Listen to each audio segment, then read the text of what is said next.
there! I find you guilty. Guilty of loving the 1980s. Guilty of talking to your car even when no one is around. Guilty of saying bad puns such as, We've lit the fuse. Now let's just sit back and see if anything explodes. and, Let's go shake the tree and see who falls out. and, My plan for the first one is to start rattling cages. And I'm gonna keep rattling cages until all the monkeys fall. So you get yourself a real good grip.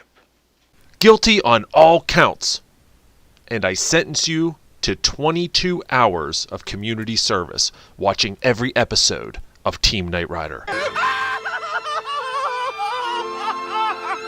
And with this sentence, I declare that this is the final verdict.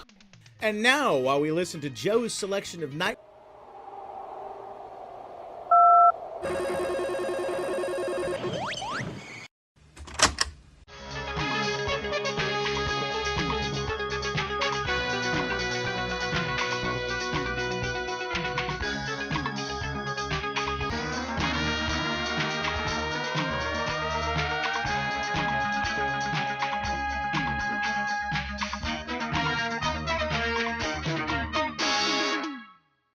Before we begin, did you know that in between seasons of Knight Rider, times were quite hard for KITT? He managed to scrape by doing endorsements for various products and places, such as this standard auto glass spot from 1983. Enjoy!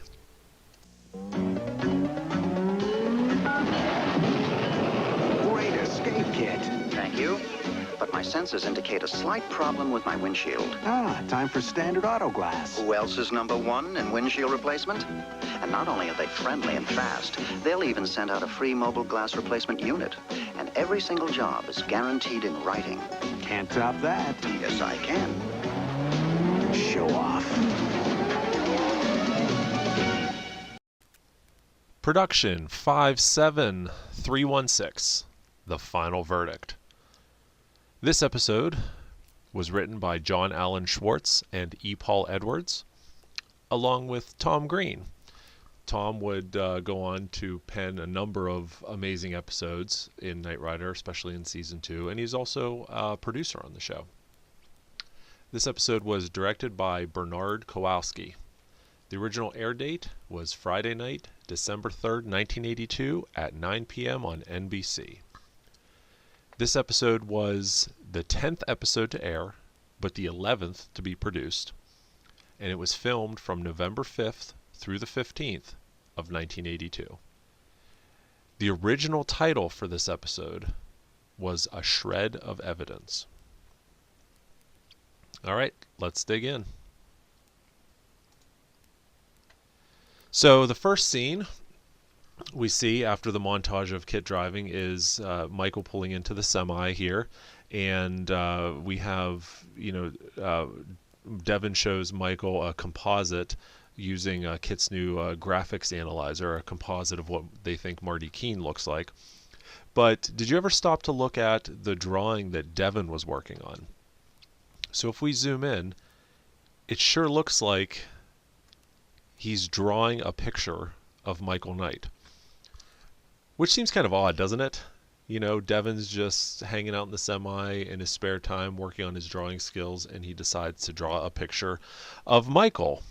So I'm not sure why, but it's very flattering.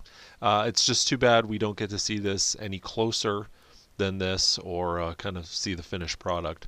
But there you go, he's drawing a picture of Michael. And then we see Michael and Devin leaving. And one thing I wanted to point out, we mentioned in prior episodes that all of these props, or most of these props, came from a prop warehouse called Modern Props. And that includes this tabletop suitcase computer. Now, I'm not going to reveal anything, but in the comments below, I want you guys to let me know, where else do we see this in Knight Rider? What other episodes do we see? See if you know. Put it in the comments below, will you? So Michael pulls up to the bar in his search for Marty, and this is the hero car, looking fairly nice. We've got a few, I think, chips in the nose here. Otherwise, that's just sunlight. But notice, this episode was filmed, I believe, right after Trust Doesn't Rust. So our white wire is now covered up again. The last episode we did was Inside Out, which was produced earlier, and we saw the white wire. Now we're back, and the white wire is covered with tape here. And we've got a nice shot of the tow bar down here, which is kind of hard to see. And of course, the arm wrestling inside. This guy right here is Tim Rossovich, who played Butch. He would appear again in Knights of the Fast Lane. And in reality, he was a ex-NFL player. I think he played for the Philadelphia Eagles. But for you 80s fans, and for me personally, when I see him, I remember him from the movie Cloak and Dagger from, I think it was 1985. And I just remember scaring me at the time. But that's what I think of when I see Tim Rossovich. So then we move outside, and Michael was blocked in by the garbage truck. Take a look at KITT. We've got, this is the backup to the hero car. This is one of the cars we currently own. We've got a round steering wheel in here. You can see the blind drive seat is in place, and we can see the passenger seat, and we see the 2 holes in the side where the seatbelt guide used to be screwed in, but they removed it. And then it cuts to the other side of KITT, and now we're suddenly with the hero car, with the Michael Chaffee lower console or upper console, and no blind drive seat in there, and we can see the monitors of the dash poking out.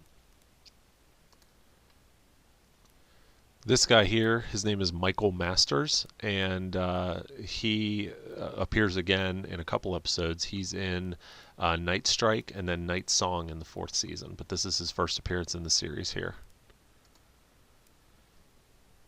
So then we move to KITT saying he'll take care of the situation, which we know means he's going to push the garbage truck out of the way. What's interesting is in this scene we see KITT start to move forward, but we can see there's no one inside and there's no blind drive seat in this from this angle. So my guess is I don't think there's someone hiding down in here, because we'd probably see them. They probably have the car in neutral and were pulling it to make it look like KITT was moving forward on his own. But then in the next scene, whenever we cut to this side of the car, we're back to the backup to the hero car with the blind drive seat in place, pushing the garbage truck, which actually is up on dollies, and KITT is not actually pushing this. The garbage truck is being pulled off camera, and it's just looking like that because obviously they don't want to damage the front end of KITT if they don't have to. And then we move to a really nice montage of Michael and KITT driving to Claremont Bay to try and find Marty. And we've talked about this in previous episodes about the reason why they got rid of the turn signal covers on the front nose, and this is exactly why. Take a look at that. He's racing down, and look at how they're flapping up with the wind.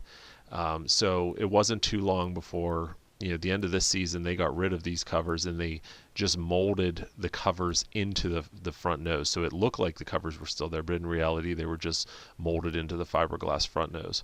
And this is not a defect in the bumper. This is actually a defect in the film. The screenshot I took for this one frame had this defect in it, so there's no hole in the bumper there. And we move to poor Marty, played perfectly by Marvin Caron, I don't know.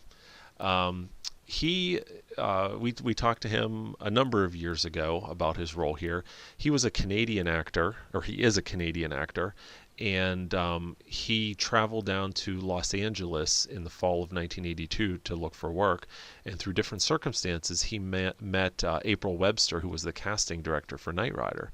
And he auditioned with I think about 4 other guys, ended up getting the role, but there was a snafu with his work permit, and it was looking like he wasn't going to be able to work.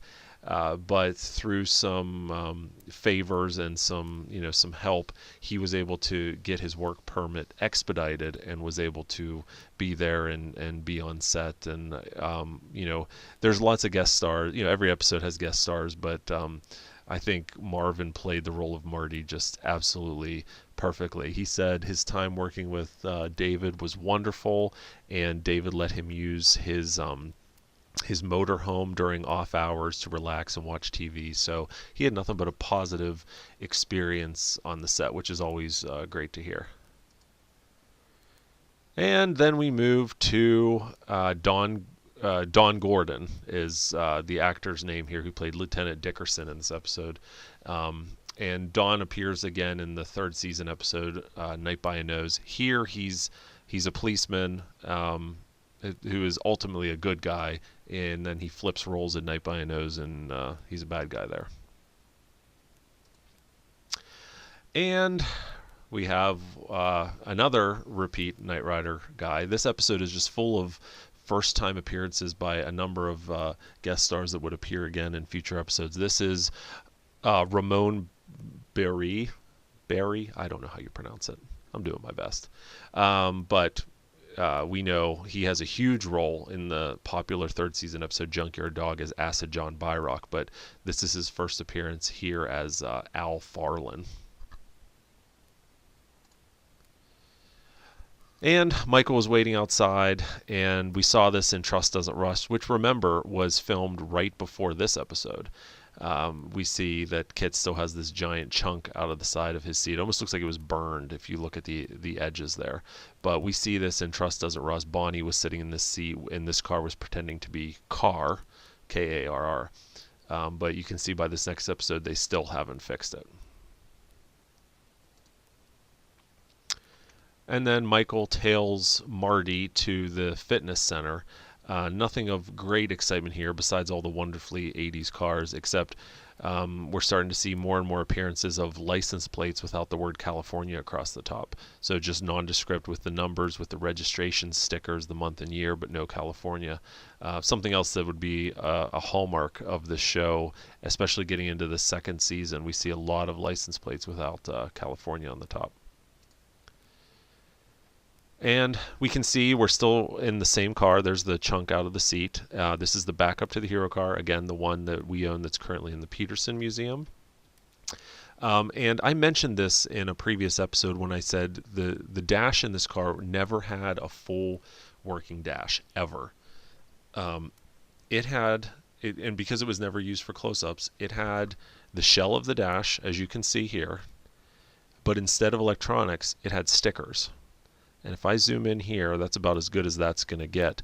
But you can see that they just put stickers and graphics tape across here just to kind of make it look like KITT from far away. There's no pods currently in this car, which is funny because in a few seconds Michael presses the micro jam button, which actually is not there. But this is all this car ever had, which is why to this day this car still has its factory Trans Am gauges underneath, with the original mileage and everything.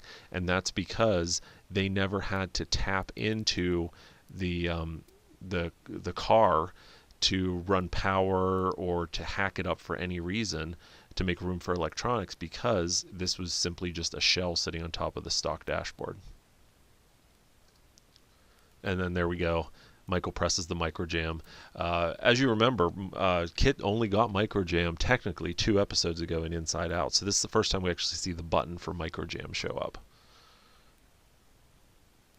And you can see here, if we zoom in a little bit, you can see that these buttons, these are just clear labels that they stuck on top. And obviously they didn't care too much about font or sizes. I mean, you can see this is a different font than Auto Roof Left, different sizes, different colors. So they were just all over the place, but it makes it look more interesting to have those different sizes and shapes and everything. And moving forward, back to the backup hero car. There's our squared off overhead console. And if you look closely, this is a great close-up shot here. We can see that it doesn't really fit too well. You know, you got a huge gap here. It doesn't even go up to the window.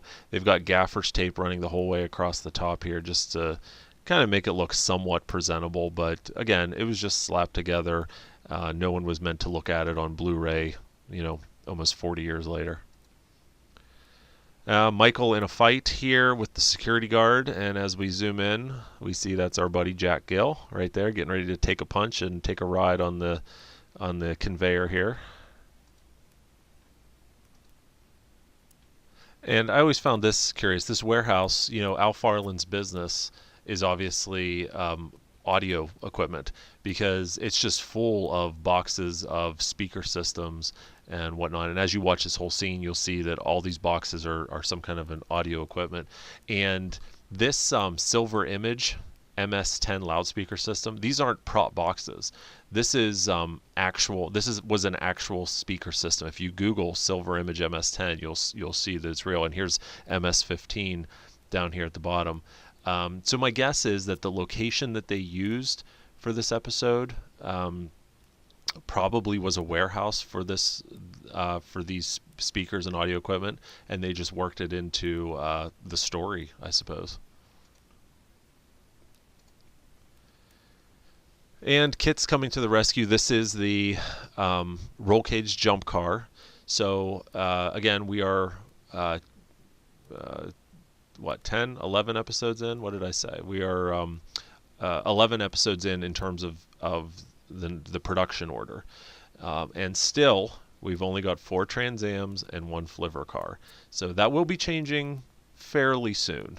We still have a number of episodes to go, but they will be getting additional cars soon. But for now, they're still only working with 4 Trans Ams, which is amazing. And we can see that this car still has its poor man's tint on the window, which is just like black plastic that we saw in Trust Doesn't Rust quite a bit. So it still has it here, and this is the roll cage jump car. You can see the skid plate underneath. Speaking of the show getting more Trans Ams, during the filming of the final verdict, a bizarre and freak incident occurred that would provide much needed relief to the Knight Rider set.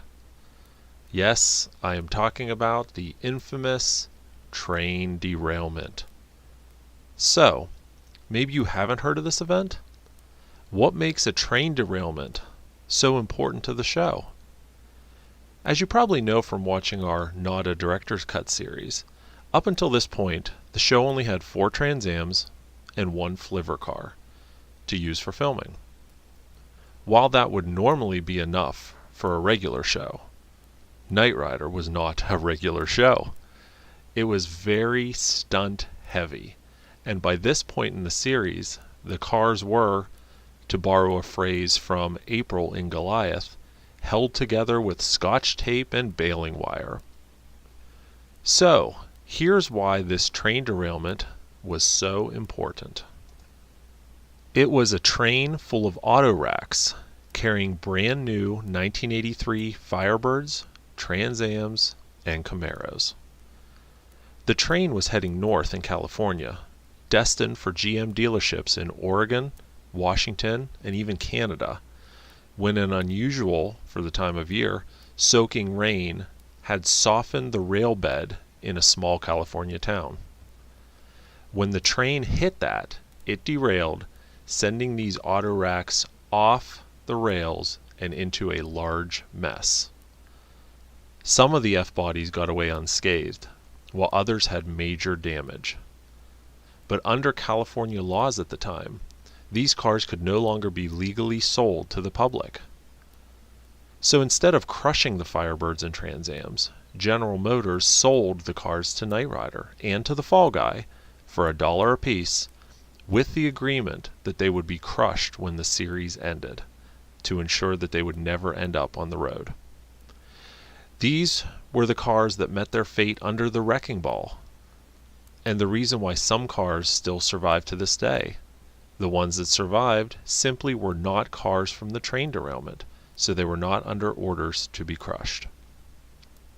Once the studio got the cars, they determined which ones could be converted into kit and used as stunt cars, and which ones they would part out and use for spare pieces to keep the other cars running, engines, fenders, doors, you name it.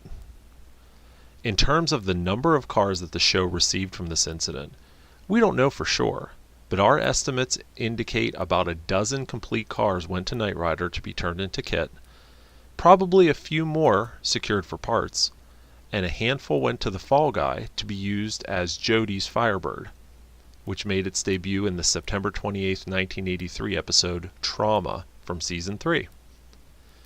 Now, even though the train derailment occurred during the filming of the final verdict, it would still be a few months and a few episodes later when we actually start seeing these train wreck cars on the show. So there you go. There is the story, the true story of the infamous train derailment. And then Michael jumping in, KITT's got his turn signal going, one of the stunt drivers must have bumped it. But here's what I was saying. So if you look here, look at all these Accord and loudspeaker and all this stuff. So my guess is, this was an actual working warehouse, but I could be wrong. And then once again, the jump car with the plexiglass windows leaving. So, the reason I point out this establishing shot of Marty's apartment, we can see here that this is the Lincoln that Al Farland drives. But if you look in the background, there's that AMC Gremlin again, right there, the one we saw a number of times in previous episodes. It's parked right there. And just wanted to point this out because why not? It's always interesting to see characters' homes and where they live. So turns out Marty really likes plants. So we've got a couple here, and then Michael's in the other room. He's got a whole wall of plants here. And then we're going to pause on that. There's all those plants, but remember that. I want to go to this scene. So we can see here, this is obviously not Marvin playing Marty. This is the stunt person. This is, according to Marvin, Bernard Kowalski, who was the director of this episode. This is his son Peter. Peter Kowalski was the guy that stunt doubled Marvin throughout this episode. So there he is right there, getting ready to crash into a table. And then, of course, back to this, we see in his kitchen, he's got more plants up here on top of the cabinet. So Marty is, a lonely accountant that likes to take care of plants. That's the takeaway here.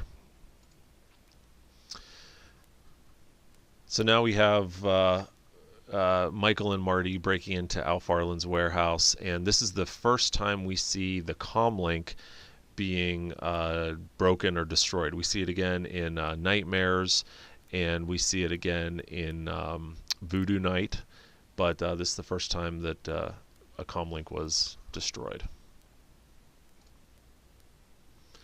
And then the security guard and KITT's playing games with him, and another good shot of the blind drive suit here we can see, and we've still got a seatbelt in here, so this tells us this is probably the stunt car, the standalone stunt car right there.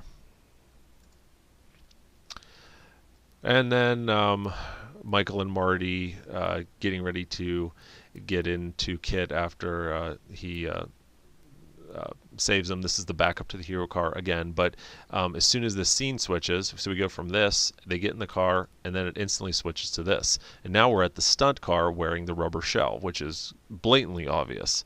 And we've got, we look under here and you can see the chain or the wire holding the front flaps together, which I've pointed out in the past. And you get a great look at the fog lights with the grills in place, and we can see the overhead in here. But yeah, this is the stunt car.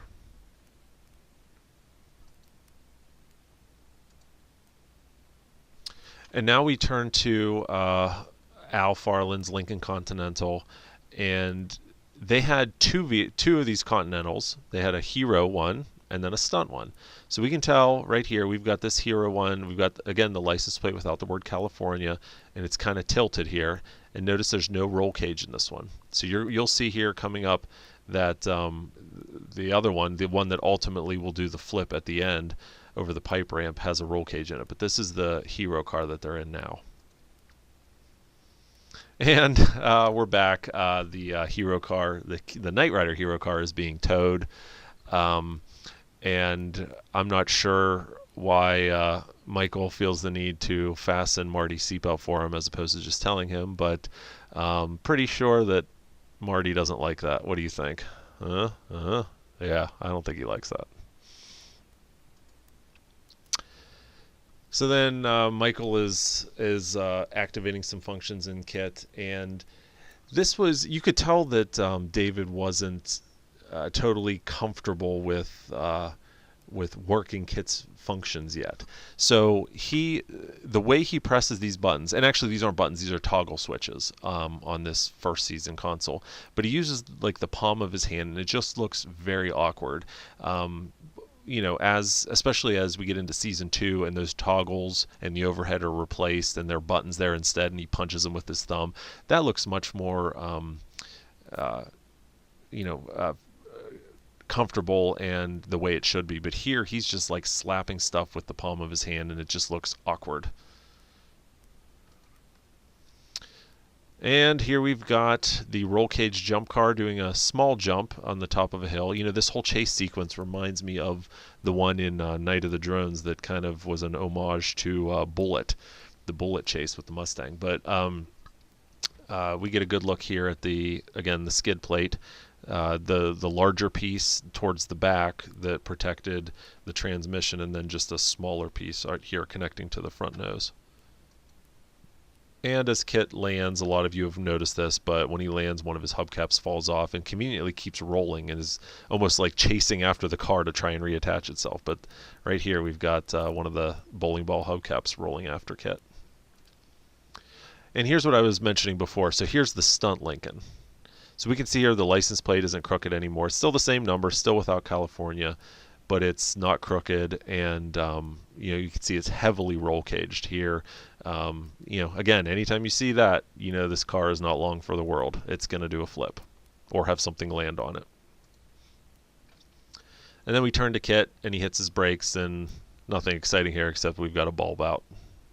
It wouldn't be too long. A lot in the second season, third season, fourth season, they actually remove the taillights. And, well, I shouldn't say remove them. They either put a solid black piece of acrylic for the blackout piece so it couldn't be seen through, or they actually remove the bulbs. But later on in the series, we don't even see KITT having any brake lights at all. And maybe this is part of the reason, is they didn't want to have to worry about bulbs going out and stopping production to fix them. And we've got the Flivver car here doing what is probably the most awkward turbo boost in the series. The car lifts up. They didn't have it properly weighted, so the front end just kind of hangs out up top, and then the rear end slams down, and then the front slams down, and it just looks like a very, very awkward landing. And if you look at the car here, you can just see something broke off the front, and again, you can see how much bigger the Trans Am body is than the dune buggy. It's just a very awkward. The whole sequence is awkward. And then we end with KITT jumping over this police barricade, and if you haven't noticed this before, the side of the glass truck says R.J. Martinez Glass Company. This is, of course, an homage to Ron Martinez, the unit production manager on the show. And so here we go, and the truck pulls out, and we're getting ready for the Lincoln to do its flip. Notice that all we have right here are a bunch of pallets. There's nothing else up here. And then we immediately turn. The pallets are now over here and out of the way, replaced by this pipe ramp. And then finally, I couldn't end the episode without talking about this. This is the final scene. This is producer Robert Sinader. He unfortunately passed away. He was an early producer. He helped shape the show. Unfortunately, he passed away early on, and we've talked to a number of the people who knew him and just talked so fondly of him. But this was a nice little remembrance, a nice little honor that they gave to him at the conclusion of his last episode.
And now, while we listen to Joe's selection of Knight Rider music that we received directly from Don Peake himself, we'd like to thank these Patreon supporters.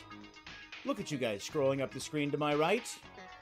Wait a minute, how can you tell which side is my right, since you can't see me because I'm not on camera? Oh well, you know what I mean. We're featuring these fine supporters at our Knight Rider Prop Restorer level. Thank you very much for your support. And for those of you at the Knight Rider History Hunter level, we're recognizing you right now in the description. Now, if you enjoyed seeing this golden nugget of Knight Rider history being rescued from obscurity, then please consider supporting us on Patreon. Your support would empower us to bring you even more of these historical nuggets. We are the Knight Rider Historians. Till next time, take care, everybody. Bye-bye.